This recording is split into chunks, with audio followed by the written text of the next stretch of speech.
বাবা মারা যাওয়ার ঠিক 1 মাসের মাথায় আম্মু অন্য একজনের সাথে চলে যায়। তখন আমার বয়স 12 বছর আর আমার ছোট বোনের বয়স 5 বছর। আমি মোটামুটি বাস্তবতা বুঝলেও আমার ছোট বোনটা তখন কিছুই বোঝে না। প্রতিদিন রাতে ঘুমানোর আগে আমার বোন আমাকে জিজ্ঞাসা করে আম্মু কবে আসবে। আমি নির্বাক হয়ে চোখের পানি ছেড়ে বোনটার কপালে চুমু খেয়ে বলি আম্মু আমাদের আব্বুকে খুঁজতে গিয়েছে, আব্বুকে পেলেই ফিরে আসবে। আমার নাম ইয়াশা আহমেদ আর আমার ছোট বোনের নাম সোহানা ইসলাম। মা চলে যাওয়ার পর আমার কাকারা মিলে এসেছিল আমাদের ভাই বোনকে এতিমখানায় রেখে আসবে। আমি তখন এতটুকু বুঝেছিলাম কাকারা আমাদের ঘর বাড়ি নিজেদের নামে করে নিতে চাইছে। তাই আমি রাজি হইনি এতিমখানায় যেতে। আমি বলছিলাম আমার আব্বুর রেখে যাওয়া এই বাড়ি থেকে আমরা ভাই বোন কোথাও যাব না। আমি আমার বোনকে লালন পালন করব, আমাদের কাউকে দরকার নেই। কিন্তু কাকার জোরাজুরি জবরদস্তি করে আমাদের কাছ থেকে ঘরবাড়ি দলিল টিপ সই নিয়ে আমাদের ভাই বোনকে একটা এতিমখানায় দিয়ে আসে শহরে। এতিমখানায় গিয়ে দেখতে পেলাম আমাদের মতো আরো অনেক বাচ্চারা সেখানে।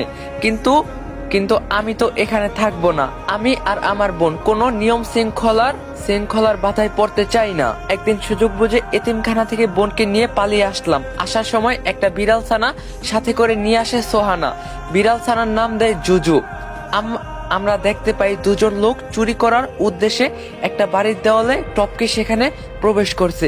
প্রথম লোকটা টপকে ভিতরে প্রবেশ করলেও দ্বিতীয় জনের জামা দেয়ালে গেঁথে রাখা পেরেকের সাথে আটকে যায় আর সে উপর হয়ে মুখ থুবড়ে নিচে পড়ে যায়। প্রথম লোকটা বলল তরে নিয়া আয়সা ভুল হইছে আমার। দ্বিতীয় লোকটা বলল যা মাফ কইরা দিলাম। প্রথম লোকটা দাঁত কটমট করে বলল ফাইজলামি করবি না, শুনছি এই বাড়িতে নাকি একটা মেয়ের আত্মা থাকে। অনেক অনেক অনেক দিন ধরে বাড়িটা বন্ধ পড়ে আছে, তাই আমরা এসেছি এই বাড়ির জিনিসপত্রগুলো চুরি করতে।